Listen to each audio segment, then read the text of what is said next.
Chers auditeurs, bonjour à toutes et à tous et bienvenue sur Storia Voce pour ce nouvel épisode des Grands Entretiens. Un grand entretien aujourd'hui consacré à l'année 1904 avec Florian Louis. Bonjour Florian Louis. Bonjour. Merci d'avoir accepté notre invitation. Vous êtes historien, spécialiste des questions géopolitiques auxquelles vous avez consacré de nombreux ouvrages, parmi lesquels Qu'est-ce que la géopolitique et de la géopolitique en Amérique, paru aux presses universitaires de France. Vous êtes également l'auteur de 2 atlas publiés aux éditions Autrement, un atlas historique de la Méditerranée et un atlas historique du Moyen-Orient. En 2022, vous avez co-dirigé avec Nicolas Beaupré une histoire mondiale du XXe siècle publiée aux presses universitaires de France. Nous vous recevons aujourd'hui pour votre dernier ouvrage, 1904, Jeunesse du XXe siècle, toujours aux presses universitaires de France, dans la récente collection Une année dans l'histoire, collection que vous dirigez. Dans ce livre passionnant, à la croisée de l'histoire et de la géopolitique, vous réévaluez le mythe d'une belle époque prospère et pacifique, du doux monde d'hier décrit par Stefan Zweig.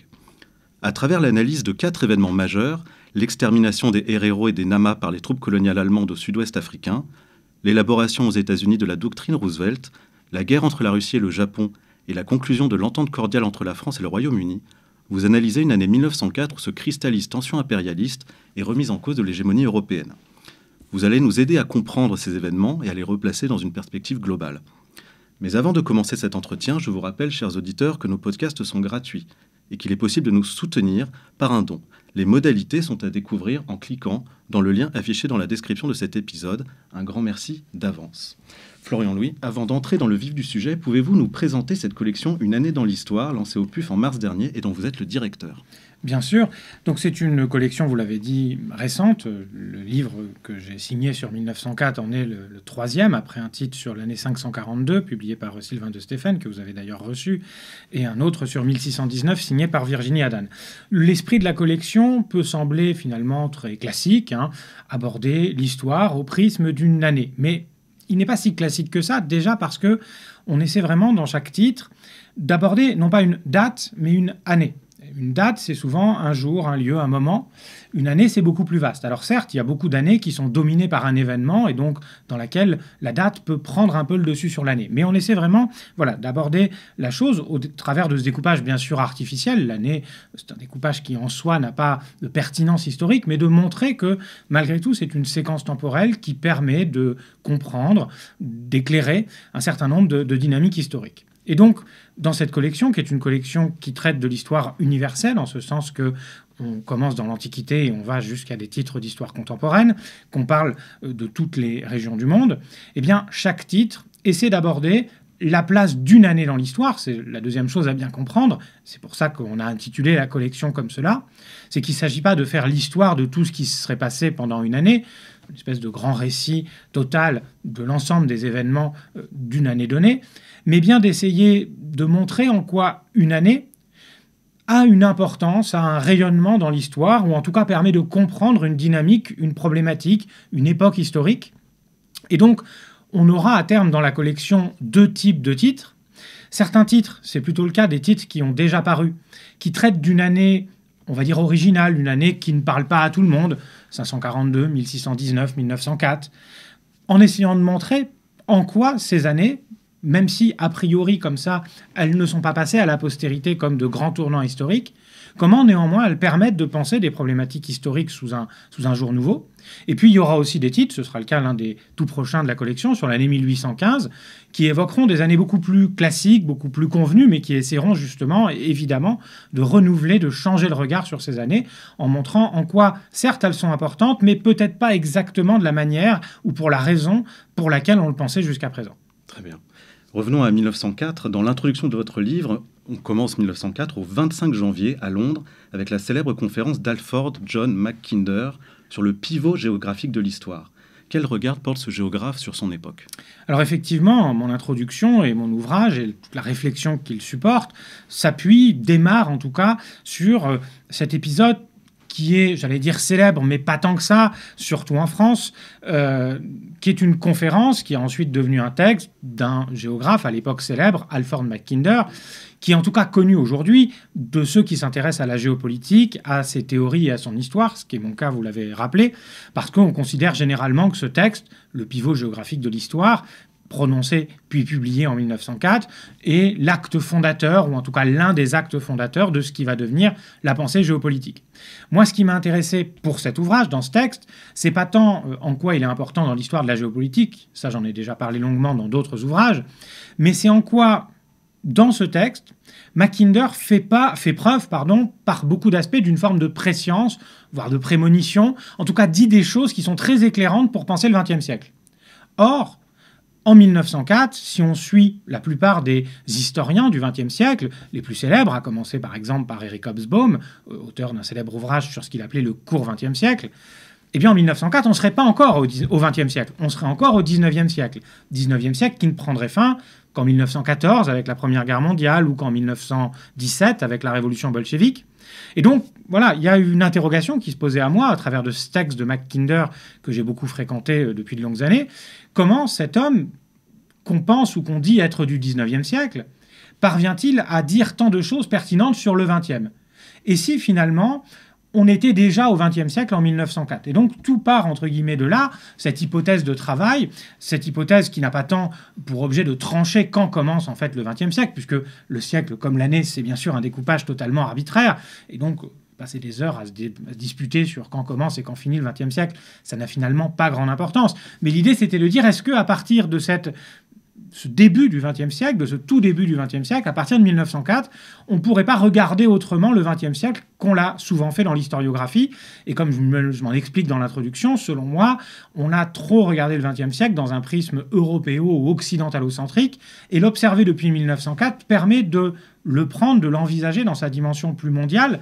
Or, il me semble que c'est fondamental parce qu'il me semble que l'une des dynamiques, l'un des aspects les plus fondamentaux du XXe siècle, c'est la déseuropéanisation du monde. Le fait que, quand on se place justement en 1904, on est encore dans un monde très largement européanisé et dominé par l'Europe.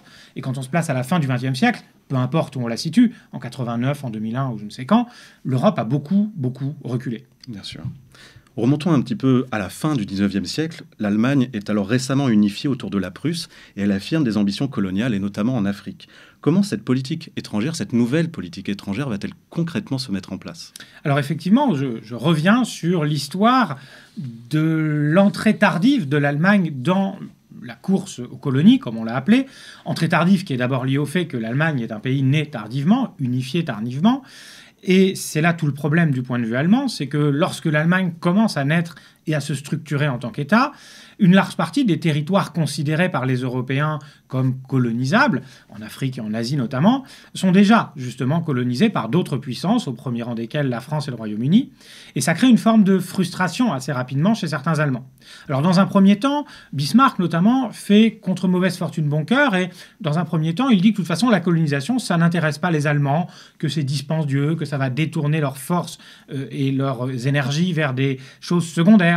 Mais sous la pression notamment d'un certain nombre de lobbies coloniaux, portés notamment par des milieux économiques, à la fin du XIXe siècle, les Allemands finissent malgré tout par se convertir au colonialisme et par se tailler rapidement un empire qui va notamment avoir en son cœur, ce qui m'intéresse dans cet ouvrage, ce qui va s'appeler le Sud-Ouest africain, c'est-à-dire l'actuelle Namibie, où va se dérouler effectivement en 1904 un drame qui, jusqu'à aujourd'hui, donc évidemment, marque les mémoires et l'histoire des deux côtés, à la fois côté européen et côté africain. Oui. Donc justement, en janvier 1904, le peuple héréro se soulève contre la domination coloniale allemande dans le sud-ouest africain, comme vous l'avez rappelé, l'actuelle Namibie. Quelles sont les causes de cette révolte et qu'est-ce qui distingue la violence de sa répression d'autres pratiques coloniales de l'époque, d'autres révoltes contre un système colonial européen? Alors vous soulevez là effectivement toute la problématique de mon chapitre sur l'extermination des héréros et des Namas, qui est de montrer à la fois comment, au travers de cet épisode, on a quelque chose comme une illustration de ce qu'on pourrait appeler l'ordinaire colonial. Donc quelque chose de finalement très banal. Et finalement, en parlant de l'Allemagne, dans ce chapitre-là, je parle aussi de l'ensemble des puissances coloniales, européennes, mais pas que, on parlera du Japon juste après, qui sont très actives à l'époque. Ça, c'est une partie de ce que je montre dans ce chapitre sur l'extermination des héréros et des Namas. Mais il y a une autre chose qui est plutôt du côté de l'exceptionnalité, c'est-à-dire qu'on a une répression extrêmement violente. En soi, c'est pas spécifiquement original, sauf que ça s'inscrit dans de nombreux débats, sur lesquels on reviendra sans doute, sur une spécificité justement de la violence et de la violence exterminatrice et génocidaire, qui serait le propre d'une certaine histoire d'un chemin particulier suivi par l'Allemagne. Mais donc, pour en rester sur la première partie de votre question, ce qui se passe au sud-ouest africain en 1904, c'est tristement banal à l'époque. On a un peuple, et en fait deux, puisque assez rapidement les Herero sont suivis par les Nama, qui se soulèvent contre les spoliations, contre les humiliations, contre les vexations que leur font subir les colons venus d'Allemagne s'installer pour exploiter les terres et les hommes de cette région du monde. Simplement, cette révolte, elle donne lieu à une réponse extrêmement forte et extrêmement violente. Là aussi, ce n'est pas totalement original, mais ça va malgré tout prendre des proportions, notamment en termes de résultats, c'est-à-dire la quasi-extermination de ces deux peuples, tout à fait exceptionnelles et qui alimentent, je le disais, les débats jusqu'à aujourd'hui. D'accord. Justement, certains historiens voient dans cet épisode une sorte de préfiguration de la Shoah et de toutes les grandes violences de masse du XXe siècle. Quel regard portez-vous sur cette controverse? Alors donc là, on bascule effectivement dans le deuxième aspect de mon chapitre, l'aspect exceptionnel, avec un point d'interrogation, parce qu'effectivement, ce qui m'intéressait, l'ouvrage, c'est bien 1904, jeunesse du XXe siècle. Donc c'est pas seulement parler de ce qui s'est passé en 1904, mais montrer en quoi parler de ce qui s'est passé en 1904 peut peut-être permettre de mieux comprendre ce qui s'est passé ensuite au XXe siècle.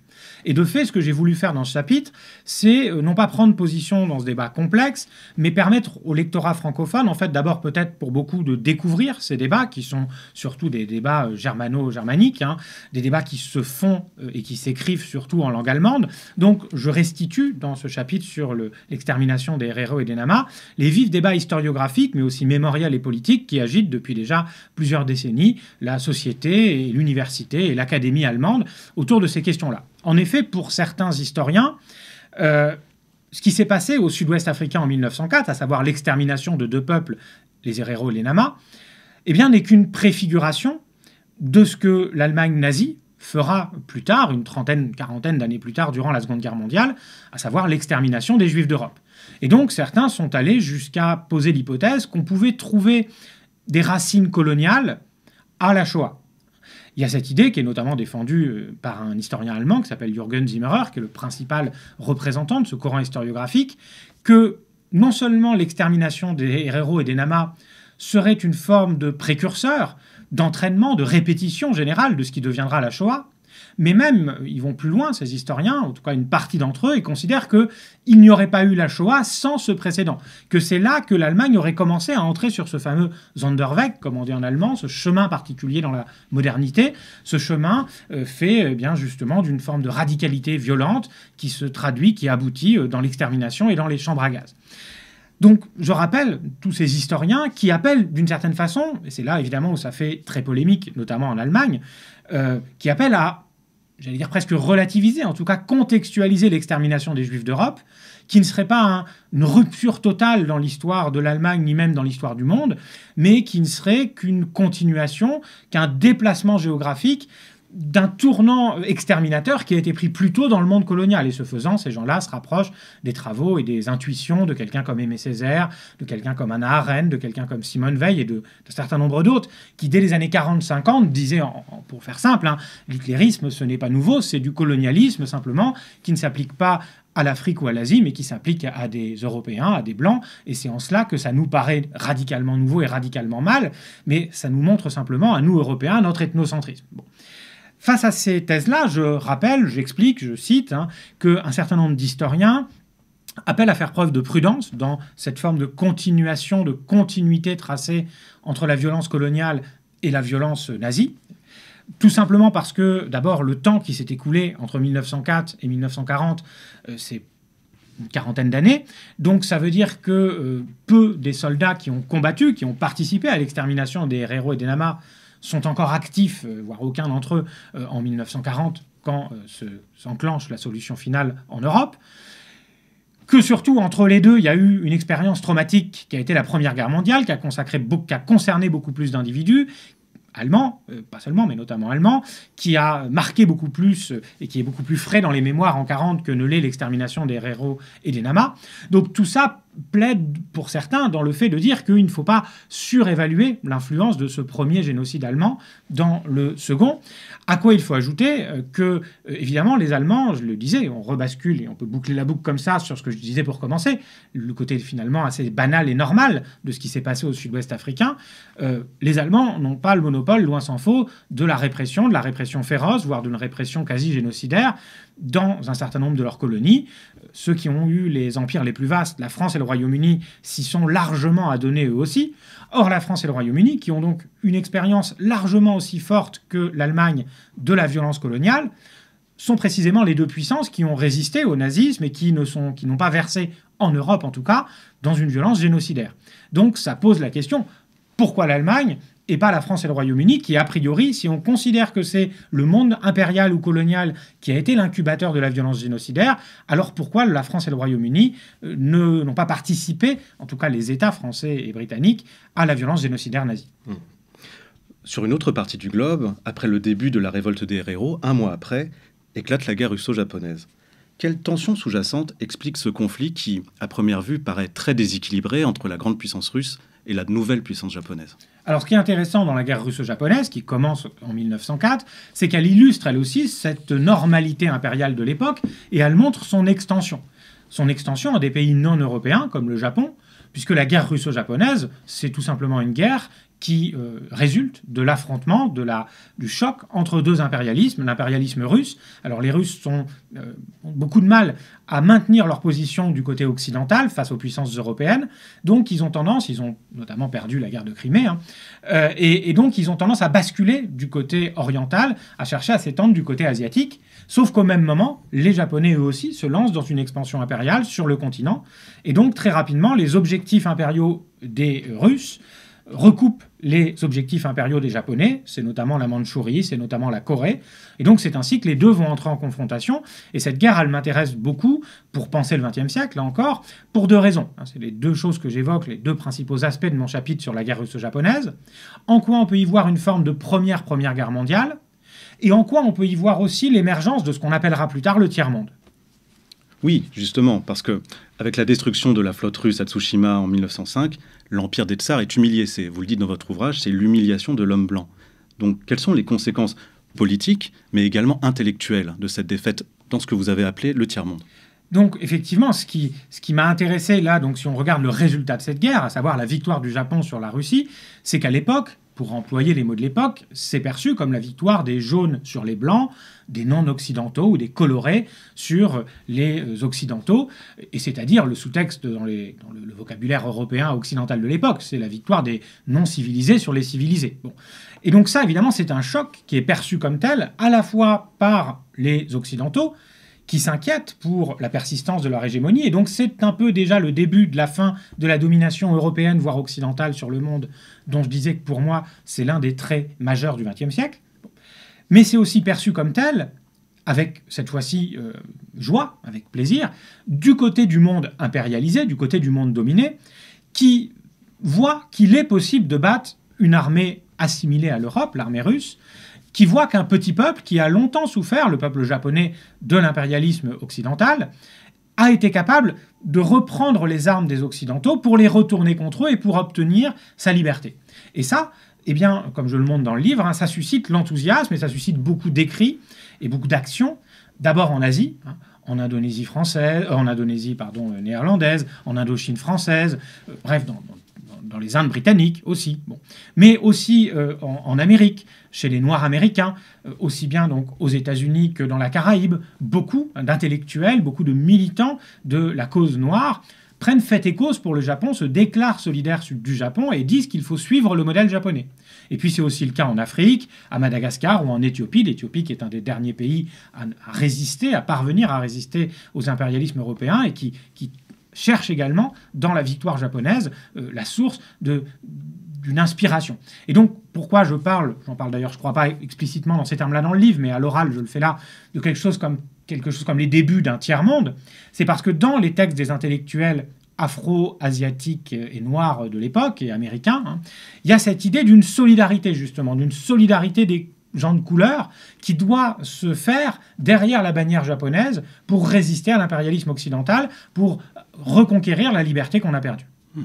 Vous avez déjà un petit peu évoqué l'aspect technique, les nouveautés techniques de cette guerre. On peut dire qu'on est plus proche de la Première Guerre mondiale que de la guerre de Crimée lors de ce conflit. Tout à fait. Donc ça, c'est l'autre aspect que je développe dans mon étude de la guerre russo-japonaise, c'est de réfléchir à peut-on y voir une Première Guerre mondiale. Donc là aussi, mon ouvrage, dans ce chapitre, je suis aussi dans un travail vraiment de vulgarisation, de diffusion des travaux les plus récents de l'historiographie. Donc je m'appuie ici sur des débats qui animent la communauté des historiens de la guerre au XXe siècle ces dernières années. Donc pour certains historiens, certains ont qualifié la guerre russo-japonaise de World War Zero, donc de répétition générale de la Première Guerre mondiale, de véritable Première Guerre mondiale. Pourquoi ? Alors parce que c'est une guerre industrielle et industrialisée avec des armements modernes, à terre mais aussi en mer. Aussi et surtout parce que c'est une guerre qui s'inscrit dans une très longue durée, avec des batailles qui durent plusieurs jours, comme ce sera le cas pendant la Première Guerre mondiale. Une guerre très meurtrière, donc beaucoup de choses qui ressemblent à la Première Guerre mondiale. On pourrait nuancer ça en disant que déjà la guerre de sécession présente beaucoup de ces aspects-là. Bon. L'autre aspect intéressant, quand on cherche à penser l'antécédence de cette guerre russo-japonaise sur les conflits du XXe siècle, c'est le fait, pour le coup, de voir si c'est une guerre totale, comme on l'a appelé. Et là aussi, ça nuance un petit peu l'idée d'une guerre qui serait la Première Guerre mondiale. Enfin, c'est peut-être la Première Guerre mondiale, mais ce n'est sans doute pas la Première Guerre totale, parce qu'elle n'implique pas autant les sociétés à l'arrière, les civils. Elle ne les touche pas autant aussi en termes de mortalité que les deux autres guerres mondiales qui viendront au cours du XXe siècle. En revanche, si cette guerre a bien une dimension mondiale, on l'a dit, c'est d'abord parce qu'elle a un écho mondial, elle est retransmise, elle est commentée, elle est analysée à l'échelle du globe tout entier. Et puis aussi parce qu'elle bouleverse tous les équilibres de puissance à l'échelle planétaire. Donc elle est l'une des pièces du mécanisme qui conduira à la Première Guerre mondiale, et surtout peut-être plus, comme j'essaie de le montrer, à la Seconde, parce que c'est bien sûr le début de l'affirmation de la puissance japonaise, enfin c'est la continuation, puisque c'est l'impérialisme japonais qui provoque cette guerre, et la victoire du Japon donne de nouvelles ailes, donne un nouvel élan à cet impérialisme qui va bientôt s'affronter à un autre, l'impérialisme des États-Unis, ce en quoi on peut donc voir dans la guerre russo-japonaise la première démarche vers la Seconde Guerre mondiale, en tout cas dans sa dimension asiatique et pacifique. Pour revenir à l'Europe occidentale, le 8 avril 1904, la France et le Royaume-Uni signent l'entente cordiale. C'est un rapprochement qui intervient après une crise intense à Fashoda en 1898. Pouvez-vous revenir sur cet épisode de Fashoda qui est peut-être un petit peu oublié aujourd'hui ? Oui, il est un petit peu oublié aujourd'hui parce qu'il a justement été un petit peu effacé, mis de côté volontairement par la réconciliation franco-britannique dont je parle puisqu'elle a lieu en 1904, qui est passée à la postérité sous le nom d'entente cordiale.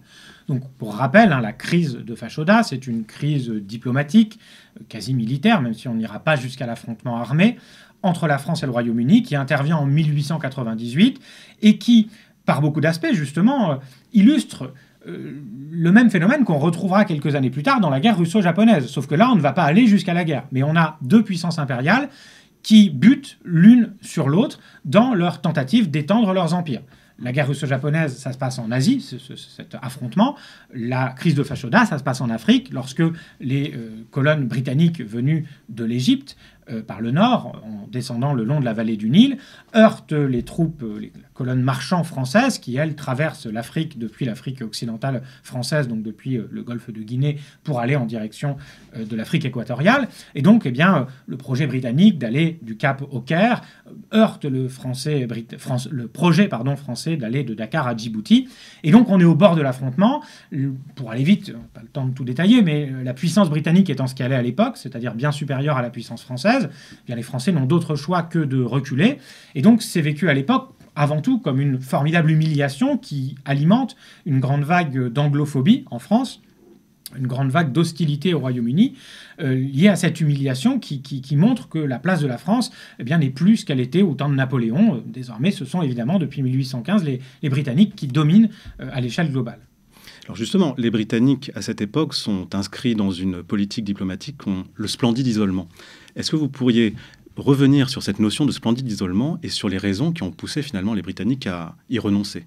Alors, ce qu'on a appelé le splendide isolement, c'était l'idée que les Britanniques ne nouaient pas, depuis 1815, depuis leur victoire sur Napoléon, ne nouaient plus d'alliances pérennes avec d'autres États. Ils pouvaient éventuellement se coaliser. On l'a vu, par exemple, parler de la guerre de Crimée avec la France et l'Empire ottoman pour aller faire la guerre à la Russie, mais il n'y avait pas d'alliance durable, pérenne. Bon. C'était l'idée qu'on n'a pas besoin des autres, finalement. On est la puissance hégémonique et on n'a pas besoin de s'allier à d'autres pour maintenir notre hégémonie.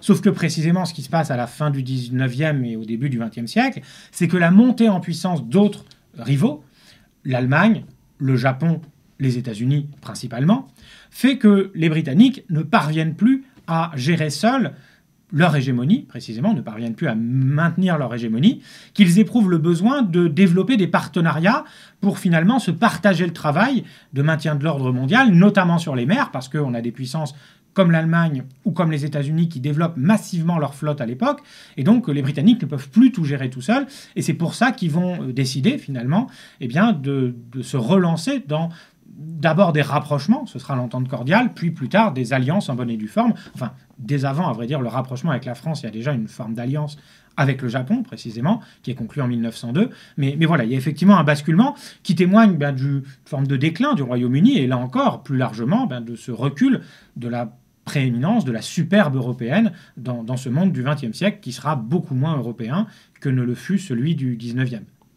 Vous insistez dans votre ouvrage sur le fait que cette entente cordiale n'est pas du tout une déclaration d'amour franco-britannique, mais visait surtout à régler des différends coloniaux qui persistaient entre la France et le Royaume-Uni. Or, finalement, cet accord qui peut sembler presque banal est extrêmement mal perçu par l'Allemagne, la puissance allemande. Pour quelles raisons et quelles seront les conséquences de cette perception pour l'Europe ? Alors effectivement, on est un peu biaisé par les mémoires et par l'anachronisme, par la téléologie, par le fait qu'on connaît la suite. Et on a tendance à penser que l'entente cordiale, c'est une alliance, un accord conclu entre la France et le Royaume-Uni qui, partageant des valeurs démocratiques et libérales, se seraient unis pour contrer les puissances totalitaires, comme on les appellera ensuite, au premier rang desquelles l'Allemagne, et ainsi maintenir et défendre le flambeau de la liberté dans l'Europe au XXe siècle. Bon, en fait, pas du tout. Quand on lit les textes de ce qu'on appelle l'entente cordiale, qui sont extrêmement fastidieux, c'est des textes diplomatiques dans tout ce qu'ils ont vraiment de plus fastidieux, de règlements de conflits frontaliers coloniaux, justement, en fait, c'est un partage de territoires africains, américains, asiatiques, c'est un règlement de différents coloniaux, donc c'est pas du tout porteur, cette entente cordiale, de valeurs libérales, ni même d'une amitié franco-britannique, c'est porteur de vieilles valeurs impériales, tout à fait passéistes du point de vue qui est le nôtre aujourd'hui. Bon. Simplement, comme vous l'avez dit, et là c'est là qu'on voit l'importance des perceptions et des représentations dans la politique internationale, ce qui a été pensé, l'entente cordiale, comme un moyen d'apaiser les relations franco-britanniques, est devenu, sans qu'on l'ait voulu et sans qu'on l'ait anticipé, une manière de détériorer les relations franco-britannico-germaniques, parce que les Allemands, précisément, ont perçu comme un acte hostile ce rapprochement franco-britannique qui n'était pourtant pas pensé comme tel. Même si, bien sûr, si les Britanniques se rapprochaient des Français, c'est aussi parce qu'ils avaient peur de la montée en puissance des Allemands. Mais l'idée, c'était que cet accord, il aurait tout au plus une valeur dissuasive. Il ne s'agissait pas de menacer les Allemands, il s'agissait de leur faire comprendre qu'ils n'avaient pas intérêt à nous menacer. Sauf que, comme souvent en politique, la dimension humaine entre en jeu, et il se trouve effectivement que l'entente cordiale est devenue la première pierre, mais là encore, il y en a eu beaucoup d'autres, elle n'explique pas tout à elle seule, mais la première pierre de l'aggravation des tensions entre la France, le Royaume-Uni d'un côté, l'Allemagne de l'autre, tout cela conduisant, après beaucoup d'étapes bien sûr, il ne s'agit pas de dire que l'entente cordiale est la cause de la Première Guerre mondiale, mais voilà, il y a là un engrenage qui se met en place, un enchaînement de causes qui aboutiront in fine à la Première Guerre mondiale, et donc cette paix, par certains aspects, rétrospectivement, apparaît comme ayant eu des conséquences belliqueuses. C'est tout le paradoxe que j'essaie de montrer dans ce chapitre sur l'entente cordiale.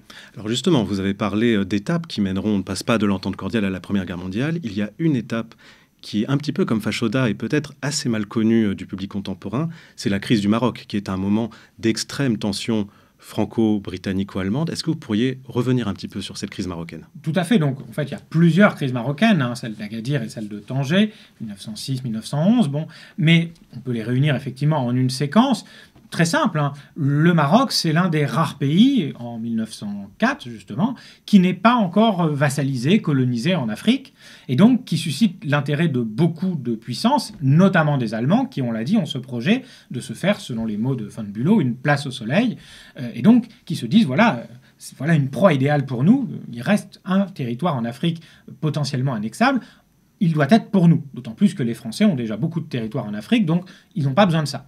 Sauf que les Français, eux, ne sont pas de cet avis, eux aussi lorgnent sur le Maroc, et précisément, ils vont jouer du soutien des Britanniques pour parvenir à mettre progressivement la main sur le Maroc. Tout ça se fait de manière indirecte et dissimulée, puisque c'est un protectorat, c'est pas une colonie. Mais enfin, de fait, le résultat est là.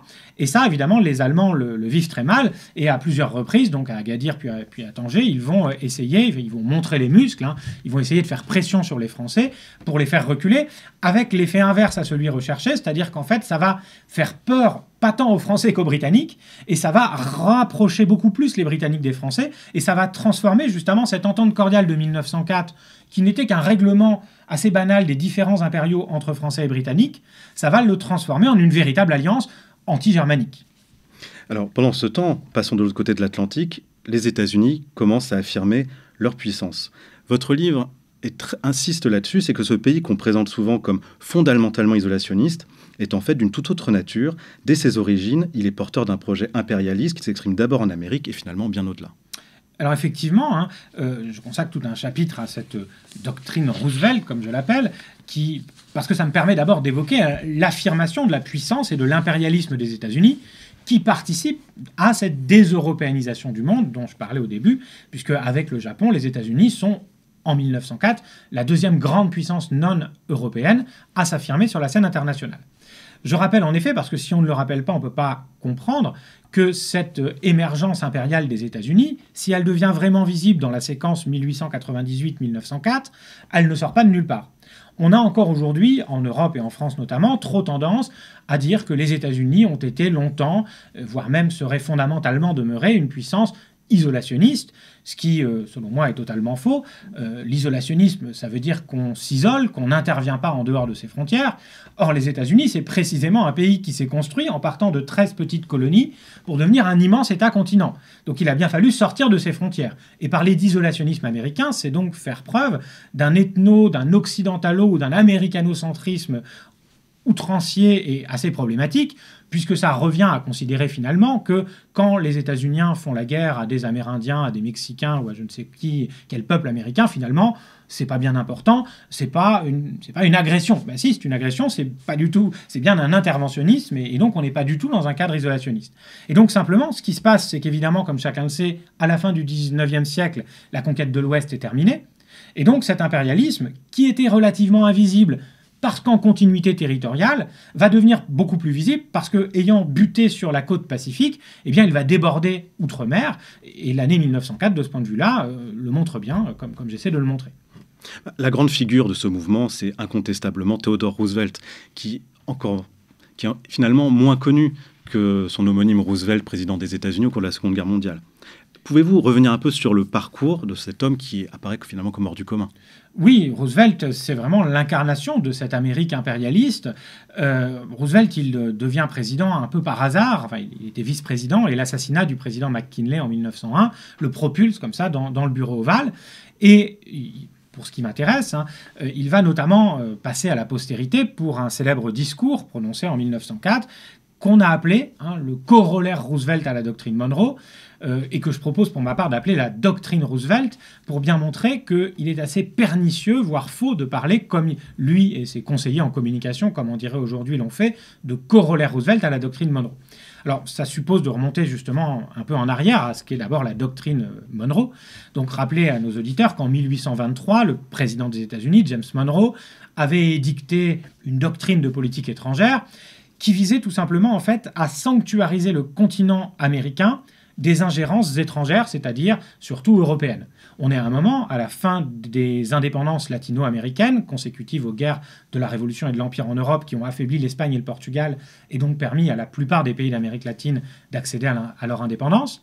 Mais on est donc à ce moment-là, en 1823, un moment où on n'est pas du tout sûr que ça va durer, et où on craint que certaines puissances européennes ne veuillent reprendre le contrôle de leurs anciennes colonies.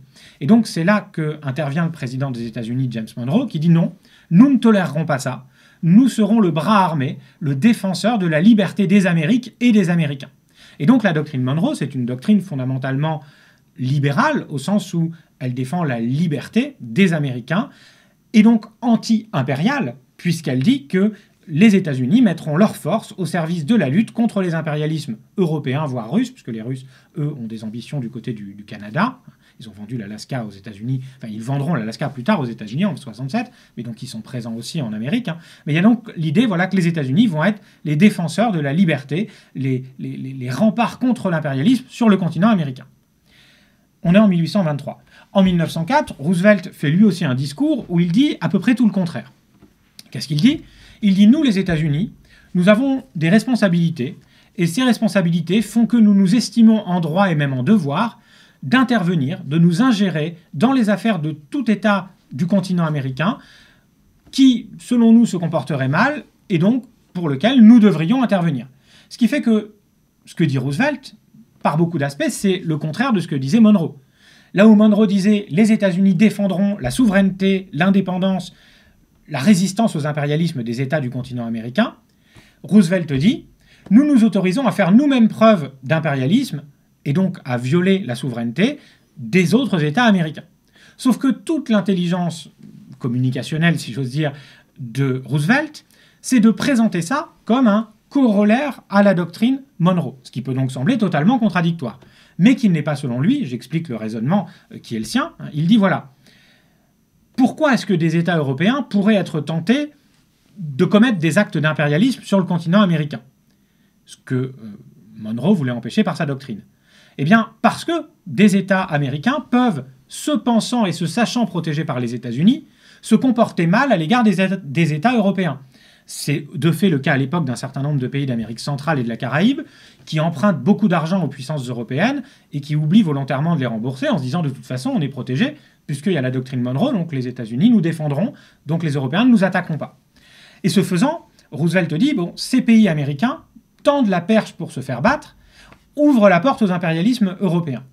Donc, en respect, en continuité avec le projet de Monroe, nous, les États-Unis, allons continuer à lutter contre les impérialismes européens, mais pour cela, on va s'attaquer à la racine de ces ingérences impériales, c'est-à-dire les mauvais comportements de certains États américains.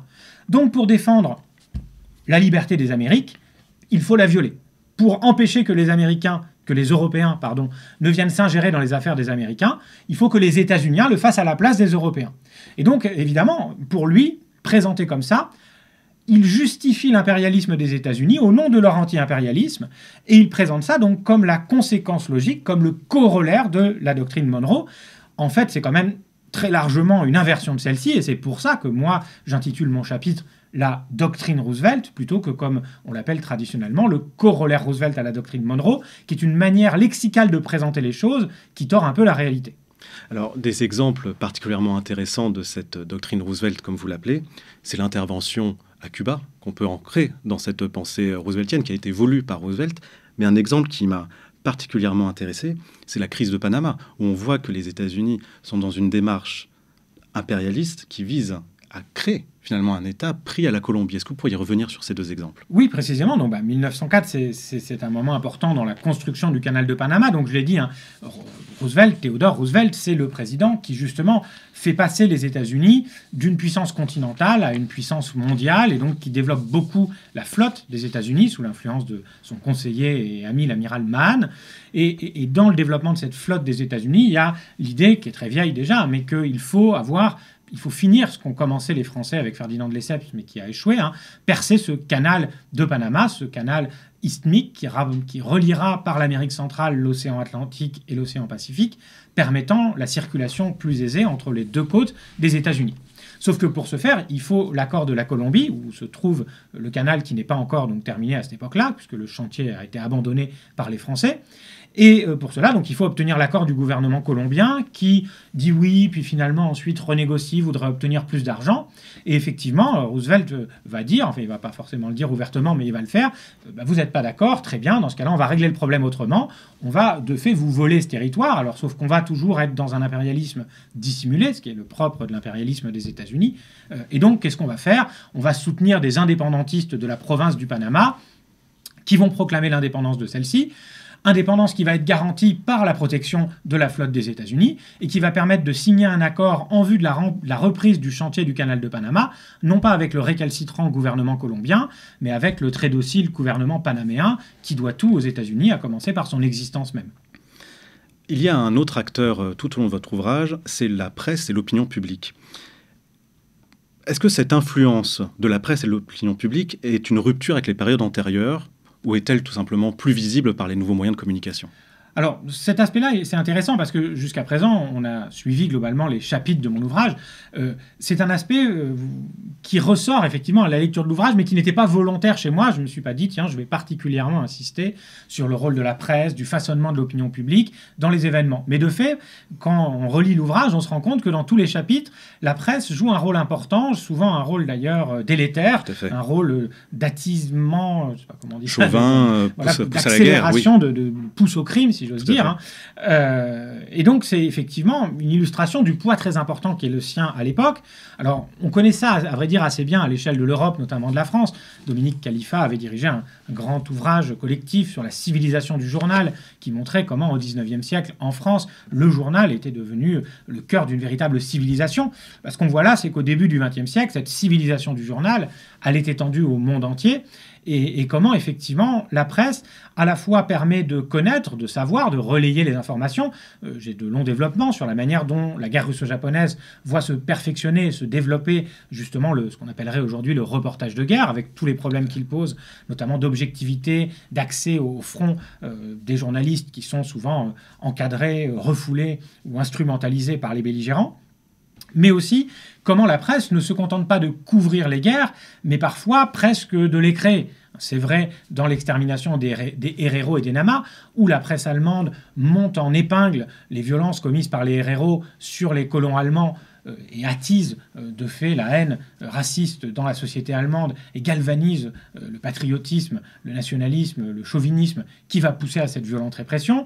C'est encore plus vrai un petit peu avant 1904 de la guerre de 1898 dans laquelle les États-Unis s'engagent notamment à Cuba suite à l'explosion de l'USS Maine, un navire de guerre américain qui était en rade de la Havane et qui est coulé dans une explosion dont on ne connaît encore pas aujourd'hui vraiment la cause. On pense qu'elle est en fait plutôt accidentelle, mais la presse américaine, notamment celle du magnat Randolph Hearst, présente ça au contraire comme une attaque des vilains cubains contre les gentils américains, enfin états-uniens. Donc effectivement, on voit comment la presse est à la fois un témoin de ces événements. D'ailleurs, je cite pas mal d'extraits de presse dans cet ouvrage, parce que pour un historien qui travaille sur l'année 1904, la presse est une source tout à fait intéressante, et je m'en suis beaucoup servi.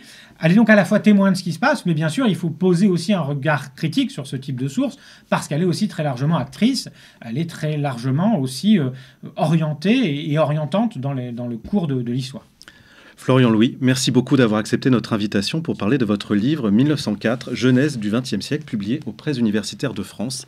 Et merci à vous, chers auditeurs, pour votre écoute et votre fidélité. Si ce n'est pas déjà fait, abonnez-vous à Storia Voce via votre plateforme d'écoute favorite. À très bientôt pour une prochaine édition des Grands Entretiens.